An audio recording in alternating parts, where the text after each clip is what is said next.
Next है हमारे पास chapter number 5।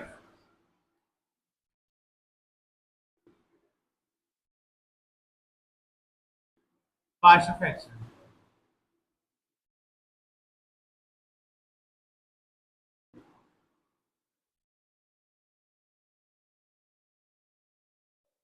हमने मैट्रिक में यानी 10th में डेफिनेशंस पढ़ी हुई हैं, ठीक है ना।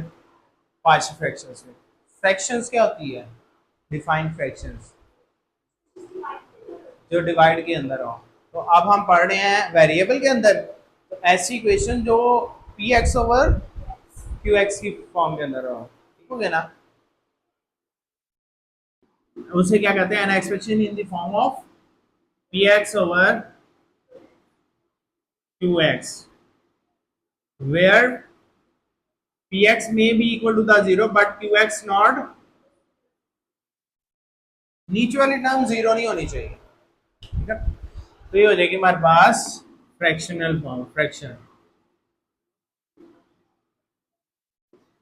ठीक है, या रैशनल फ्रैक्शन। नेक्स्ट रह जाती है फ्रैक्शंस की दो कैटेगरी है, एक प्रॉपर फ्रैक्शन और एक है इम्प्रॉपर फ्रैक्शंस, ठीक है। अब प्रॉपर फ्रैक्शंस के अंदर क्या होता है? प्रॉपर ऊपर वाली वैल्यू नीचे वाली वैल्यू से छोटी होती है। प्रॉपर मीन ऊपर वाली छोटी होगी, यानी कि P of X less than Q of X होगी, तो क्या होगा? आर फ्रैक्शन या R rational fractions p of x over qx where qx is not is equal to the zero and p of x is smaller than is equal to the qx, then it is called proper fractions। Example में हमारे पास आ जाती है 3x plus 1 x plus 1 x plus 2 हो गया, ये हमारे पास proper fraction. Improper fractions के अंदर क्या होगा? अगर ऊपर वाली नीचे वाली से बड़ी हो जाए या बराबर हो जाए, ऊपर वाली नीचे वाली से बड़ी हो जाए या बराबर हो जाए। अब ये बराबर हो चुकी है, इसके ऊपर भी स्क्वायर है ये और ये दोनों एक्स स्क्वायर। अब बड़ी हो जाए 3x की 3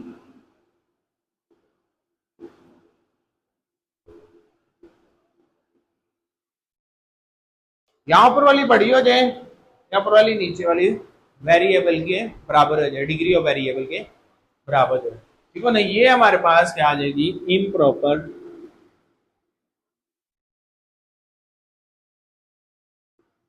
फ्रैक्शन है, ठीक हो गया। नेक्स्ट आती है हमारे पास पार्शियल फ्रैक्शंस। पार्शियल फ्रैक्शंस के अंदर क्या आता है? हम अलजेब्रिक एक्सप्रेशंस को समेशंस की फॉर्म के अंदर जाहिर करते हैं, ठीक है ना, जिसके अंदर हम ये सारी डेफिनेशन यही रिपीट होती है, a rational fractions in the form of p of x over qx where q of x is not is equal to the zero, ठीक हो ना। and these expressions can be expressed in some summation forms के अंदर, कुछ summation forms के अंदर। कई number आपके यहाँ मौजूद है,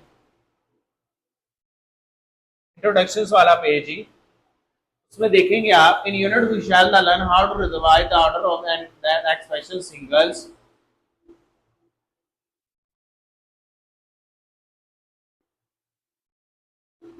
single rational fraction as a sum of two or more single rational functions which are called, ठीक है, एक single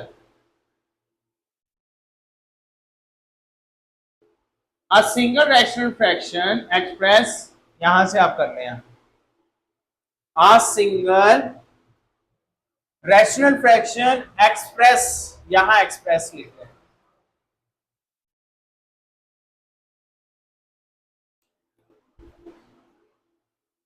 A single rational fraction express as the sum of two or more single rational function which are called the partial fraction, ठीक है। Example में आप ये वाली example ले लें, ये याद भी रहेगी इजीली, पता कैसे? ये देखिए इसको लिखना 3x x minus 1 x plus 2। ठीक हो गया। ये देखें इसकी एग्जांपल में ये लिख 1 over x minus 1 plus 2 over x plus 2। 1 के नीचे वाली 1 वाली वैल्यू, 2 के नीचे वाली 2 वैल्यू, ये इजीली याद हो जाए। पहली माइनस की दूसरी plus, 1 over x minus 1 2 over x plus 2 3x है यहाँ, ये भी याद रख ले 3x है। 1 प्लस 2 क्या होता है 3x। तो ये एग्जांपल आप इजीली याद भी कर रहे हैं, ठीक है। और ये पार्शियल फ्रैक्शंस की डेफिनेशन आपकी, a single rational fraction express as a sum of two or more single rational functions की शक्ल के अंदर, ठीक हो गया ना। आप इसको एक्सप्रेस कर रहे हैं, ये हमारे पास आ गई। ये डेफिनेशंस इंपॉर्टेंट है इस चैप्टर से, लॉन्ग नहीं लॉन्ग आएगा तो शॉर्ट में मोस्टली डेफिनेशन ही आती है, ठीक है। नेक्स्ट एक और डेफिनेशन लिखी हुई है, ये देखिए अभी, expression of rational fractions functions as a sum of the partial fraction is called the partial fraction resolutions. Partial fraction resolutions expressing a rational function. अब ये क्या था, ये रैशनल फंक्शन, ये हमारे पास रैशनल फंक्शन है, ये वाले दोनों फंक्शन, ये एक्सप्रेशन है वो रैशनल फंक्शन है। अब कहता है रैशनल फंक्शंस को सम ऑफ पार्शियल फ्रैक्शंस की फॉर्म के अंदर रिजॉल्व करना, हमारे पास क्या होता है पार्शियल फ्रैक्शन रेजोल्यूशन होता है, ठीक है। यही हमारे पास, यानी कि हमारे पास पार्शियल फ्रैक्शंस को पार्शियल फ्रैक्शन रेजोल्यूशंस भी कह सकते हैं। इसी डेफिनेशन का it is also called partial fraction resolution, क्या के लिख लें, it is also called, it is also called partial fraction resolution. इससे आपको नीचे वाली डेफिनेशन याद नहीं करनी पड़ेगी,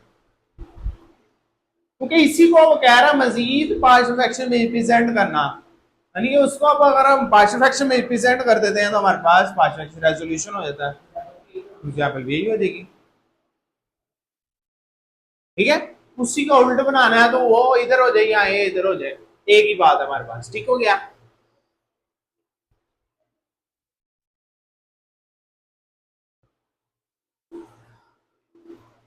An open sentence formed by the using the sign of equality is called an equation। ऐसे डेफिनेशन कोई भी हो जाएगी, इक्वेशन की डेफिनेशन क्या है, तो any expressions in which sign of equality are used is called equation। कोई भी एक्सप्रेशन हो जिसमें इक्वालिटी का साइन यूज हो जाए वो इक्वेशन बन जाती है।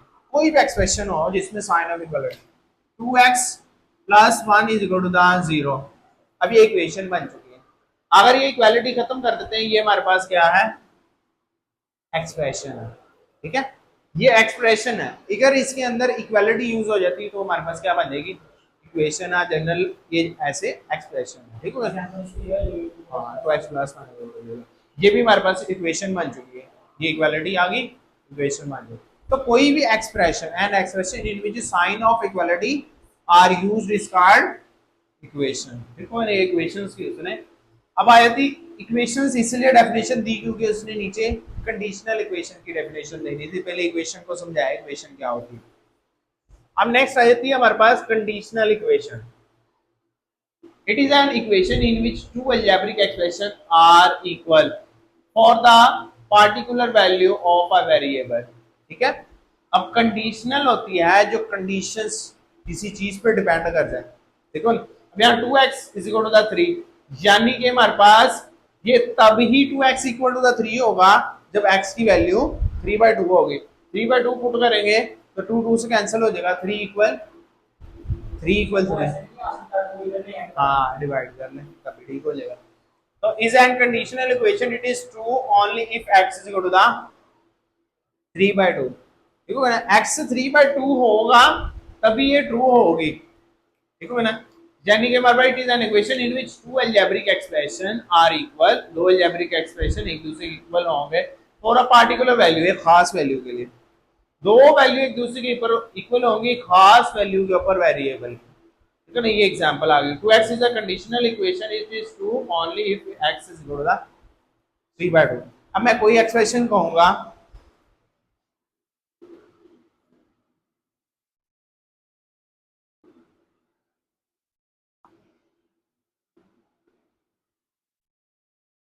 अब बताएं x की किस वैल्यू के ऊपर ये ट्रू है?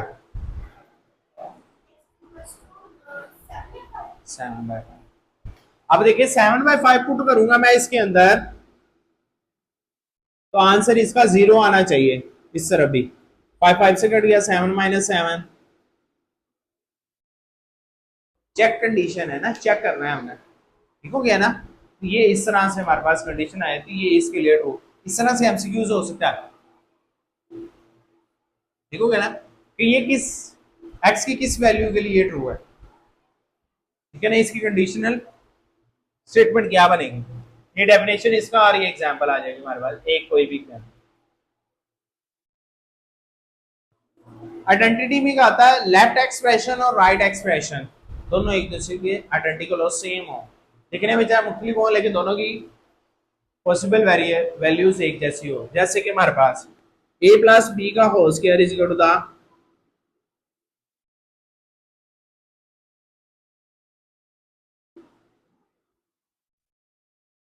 ये आइडेंटिटी है, इसका आंसर, इसको खोलूंगा यही इसका आंसर भी, ये आइडेंटिटी है, इसको बोलते हैं it is an equation which hold good for all value of the variable. For example में ये भी हमारे पास, ये भी हमारे पास, और वो भी हमारे पास एग्जांपल आ जाएगी, ठीक है।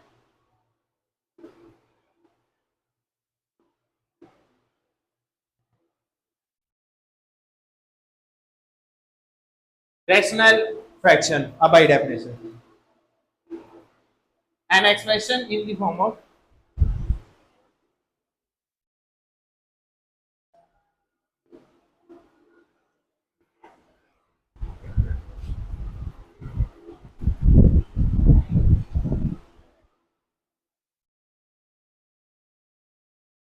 so next हमारे पास rational fraction, an expression of the form of p of x qx where px and qx are the polynomial, polynomial है कोई भी polynomial equation, ठीक है। अब ये नहीं भी बहुत बड़ा, in the x with the real the coefficient, ये बेशक ना लिखे, are the polynomial where, इसकी जगह आप लिख ले इस सारे की जगह where q of x, where बस where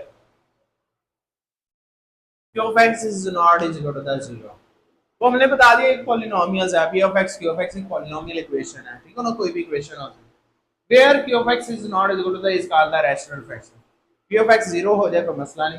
a rational fraction is of two type, आगे इसकी दो टाइप आ जाती है, ठीक हो गया ना। अब हमारे पास where लिखना हमने, ये हमारे पास आ गई रैशनल फ्रैक्शंस की डेफिनेशन। इसकी कोई भी एग्जांपल दे सकते हैं, जैसे ये भी इसकी अकेली ये वाली एग्जांपल है, हाँ ठीक है, अकेली वो वाली भी एग्जांपल है इसकी।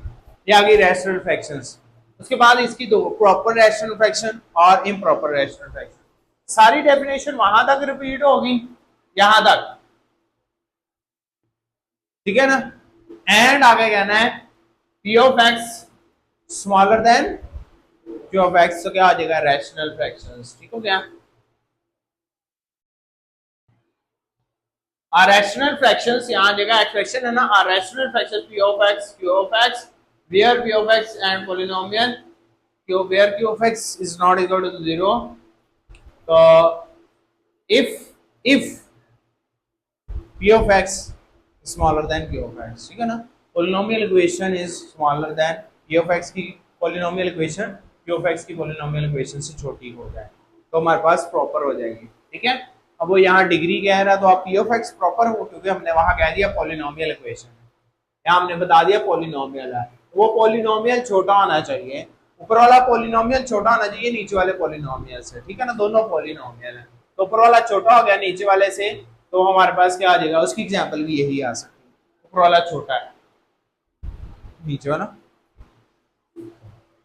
ठीक हो गया ना, तो हमारे पास क्या आ जाएगा, प्रॉपर हो जाएगा। अगर ऊपर वाला बड़ा हो गया या बराबर हो गया, तो मैंने कंडीशन बता दी, बड़ा हो गया या बराबर हो गया, उसके लिए साइन ये वाला आएगा, बड़ा हो जाए या बराबर हो जाए, तो हमारे पास क्या हो जाएगा, ऊपर वाला पॉलिनोमियल, तो वो क्या हो जाएगा, इम्प्रॉपर रैशनल फ्रैक्शन हो जाएगा, इम्प्रॉपर पार्शियल फ्रैक्शंस भी हो सकता है, क्योंकि डिफाइन ये ना हो जाएगा आपको इम्प्रॉपर पार्शियल फ्रैक्शन की डेफिनेशन है, तो यही डेफिनेशन है, ठीक है ना, सारा यही डेफिनेशन है, सिर्फ उसमें वही है, तो वो आप सिर्फ इतना बड़ा जुमला लिखने के बजाय इफ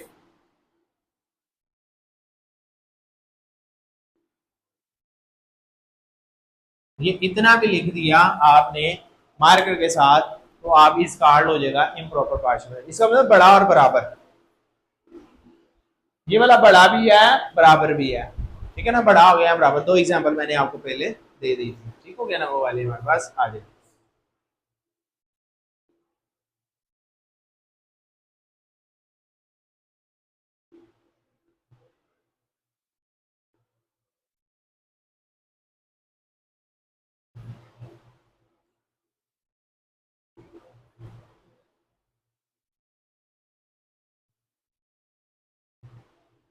आगे इसके तरीके बताए गए हैं, ये आपको पहले पता है, उसको अब लिख दिया गया है कि अगर हमारे पास ऊपर वाली डिग्री पार्शियल फ्रैक्शन को सॉल्व करने के लिए अगर ऊपर वाली डिग्री नीचे वाली डिग्री से छोटी नहीं है, तो क्या करेंगे, हम डिवाइड करेंगे। डिवाइड करने के बाद रिमाइंडर आएगा, रिमाइंडर को हम समेशन फॉर्म के अंदर लिख देंगे। The degree of the must be less than, the छोटी होनी चाहिए, if not divide and work with the remainder theorem. Divide करना है, रिमाइंडर थ्योरम अप्लाई करना है, factor the denominator into the reducible factor, write the rational fraction into the partial fraction, फिर उसको partial fraction convert करना है सब जमा की शक्ल में, multiply the identity with the denominator of the left hand side, equate वही तरीका। अब हमने सॉल्व कैसे करना है, अब क्या करते हैं, हम जब इक्वेट किया ए ओवर बी ओवर कर लिया, फिर हमने सारी टर्म को नीचे वाली को उठा के उधर जाकर मल्टीप्लाई करते हैं, जब हम सॉल्व करेंगे सारा आता जाएगा। Equate the coefficient of the like term powers, फिर इक्वालिटी करनी लाइक टर्म वाली, फिर पुट करनी वैल्यू हमने, solve the resulting equation for the coefficient के लिए, ठीक हो ना। तो हमारे पास सारा तरीका उसने बता दिया कि कैसे करना आपने, ये जनरल उसने एग्जांपल भी दी।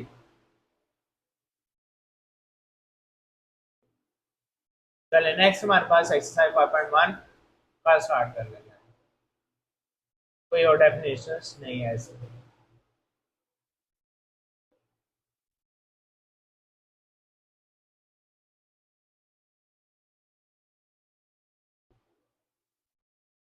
कल करेंगे।